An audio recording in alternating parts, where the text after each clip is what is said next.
readers, and welcome to Read and Succeed. And today we are here with one more book titled as Danza, written by Duncan Tonatiuh. So, as we see the first page of this book, what do we observe? We observe that there's a girl who's holding and she's dancing her heart out, and the name of the book is Danza. So without any further ado, let us begin.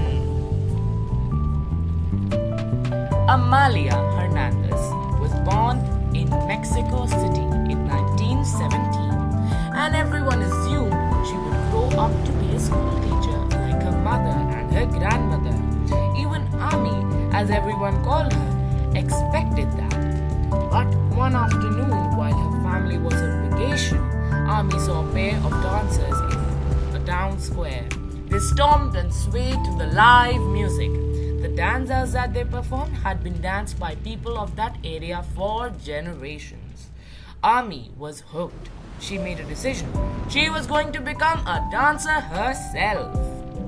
Ami twirled in the living room and whirled in the kitchen. Amalia! Scolded her father, a stern military man. But her mother encouraged Ami's interest in the arts, and one day her father gave in. He had a studio built in their home and hired the best dance teachers he could find. So children, as we go through the course of the story, what do we observe? That there's a girl named Amalia who everybody assumed to be a school teacher.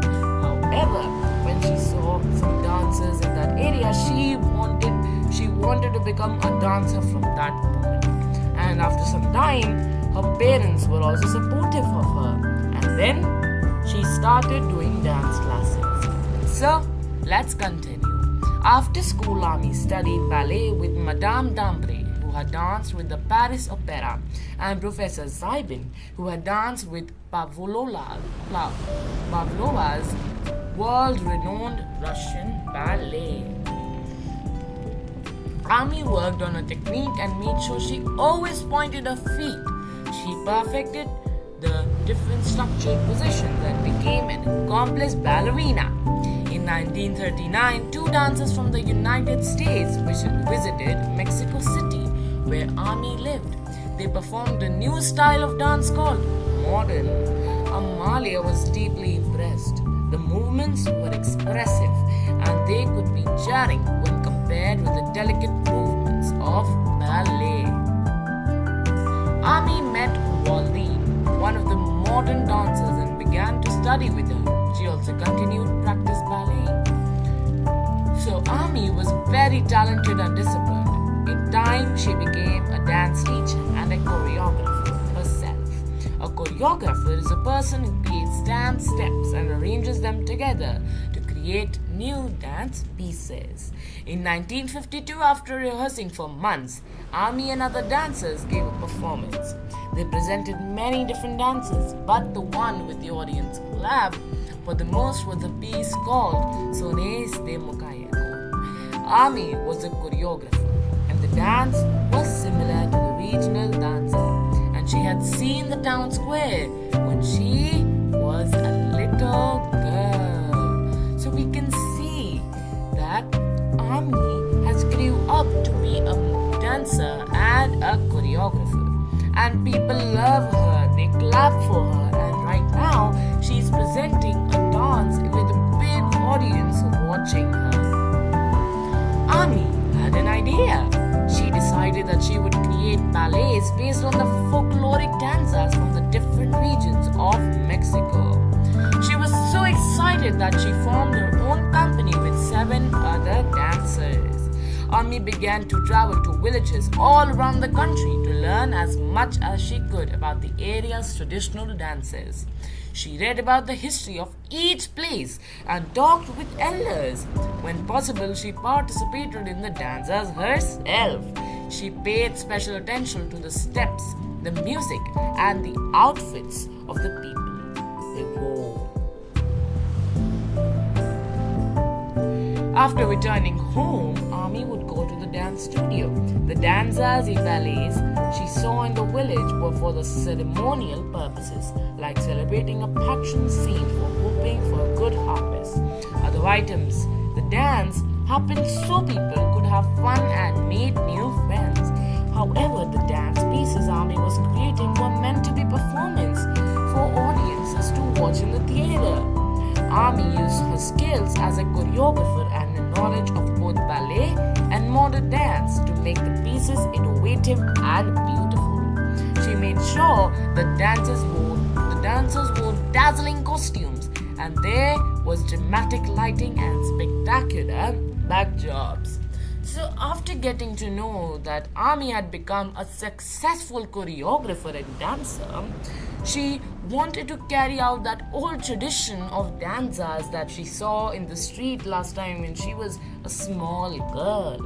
So she went to different parts of Mexico City, and then she got to know about the different types of danzas that happened. She paid special attention to the outfits they wore, the steps that were taking place, and the music that was playing. And that might make her a successful choreographer in the future.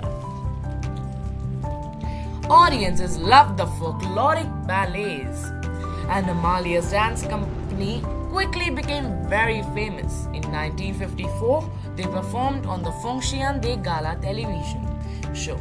They danced on the show every week for more than 60 weeks. The company grew to include 20 dancers and then 50. The company's repertoire or stock of dances included ballets based on mestizo ballets, like the Sons Yarconos from Veracruz. Mestizos is a combination of American, European, and African traditions. In this ballet, musicians dressed in white plaid, harp and guitars as the dancers stopped on the tarima. So we can see that she has become such a successful choreographer that there's so many things. Her company has become so famous and she's able to accomplish so many things. You can see that there are some people playing different types of instruments, and the dancers, they're dancing beautifully. This tells us how successful she is.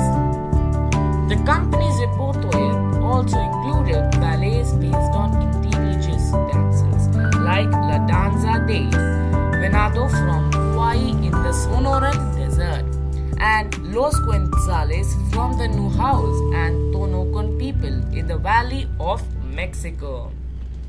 Some of the company's ballets were not based on traditional dances, but were original pieces inspired by Mexico's pre-Columbian past. Ami wanted to celebrate the history of her country. She looked at the sculptures and art that ancient civilizations like the Aztecs and the Maya had created. She conceived dance steps for ballets like La Gran Tenochtitlan based on that art. Some ballets were inspired by more recent history and by the music, like the polka and waltz, which were popular with the wealthy in the 19th century, or by the corridos, which were popular with the poor at the beginning of the 20th century. Ami would often dance as Juana Gallo, a fierce female soldier of the time. The company became a great success, not only in Mexico but abroad too. In 1959, the Mexican government asked it to represent Mexico in the Pan American Games. These games are similar to the Olympics, but only athletes from Americas compete. It was a great honor to be a part of such an important event. That year, Ami decided to call her company El Ballet Folklórico de México, Mexico's folkloric ballet. The company became truly international in 1961 when it won the first prize at the prestigious Festival of Nations in Paris. Famous ballets and important dance troupes from all over the world competed at the event. After the folkloric ballet won, it was invited to tour in Europe. Later, it visited Japan and Australia. Dancers even perform next to the great Sphinx in Egypt. To be touring the world was exciting for Ami, but it was not simple to arrange. The company needed transportation for 50 or so dancers, musicians, sound and lighting technicians, and more than 3 tons of costumes.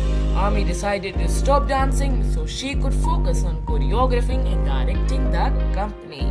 So we can see that Ami's company has become so successful that they are traveling abroad, they are giving auditions all over the world, and they have become so famous that they entered in an American competition, which is a world one, and they have even won that competition. Now we can see that Ami's company has become so busy that Ami doesn't get time to dance. So she stopped dancing and started focusing on her company's work. She was now like a general, much like her military father, supervising all the different people involved in the folkloric ballet and making sure the shows came out perfectly. The company had so many engagements that Ami had to create 2 groups to travel around the world, and one tour of performances in Mexico. In 1968, Ami opened a dance school. Her brother, who was an architect, designed the building, which housed studios and classrooms. At the school, students could learn folkloric dance and also ballet and modern dance. Often the dancers who studied at the school became professional in Amalia's company. As the years passed, Ami continued teaching and supervising the folkloric ballet rehearsals. She had become a school teacher after all, like her mother and her grandmother. Now we have seen that even though she had followed her passion of ballet, she has become a school teacher eventually at the end. But a school teacher who doesn't teach subjects, a school teacher who teaches ballet, because she opened a school and her brother designed that school because he was an architect. Amalia Hernández passed away on November 5, 2000, but her legacy lives on. El Ballet Folklórico de México performs every Wednesday and Saturday at the Palacio de Bellas Artes, the place of fine arts in Mexico City. They have been doing so without interruption for more than 50 years. The company also continues to do internationally. Today, there are thousands of Mexican folkloric dance groups, both professional and amateur, in Mexico and in the United States. Perhaps you've seen one perform at the school or in your neighborhood for Cinco de Mayo. Maybe you even dressed as Charo and danced El Jarabe Tapicio. I know, I have. Ami inspired generations of dancers to perform these danzas. She made the folkloric dances of Mexico known around the world, and she encouraged people of Mexican origin to feel pride in their roots, in their traditional dances. So readers, when we went through the course of this story, what did we observe? That this girl named Amalia had become such a famous choreographer. She had followed her passion for doing ballet. She became a school teacher, and on November 5, 2000, she died. But her legacy followed on, and since 50 years, her company has been performing dances in Mexico every Saturday and Wednesday. So, with this, our story ends. So, readers, please tell me in the comment box, how did you feel and what did you learn from this story? Thank you everybody for reading with me today. I hope you have a good day. Bye everybody.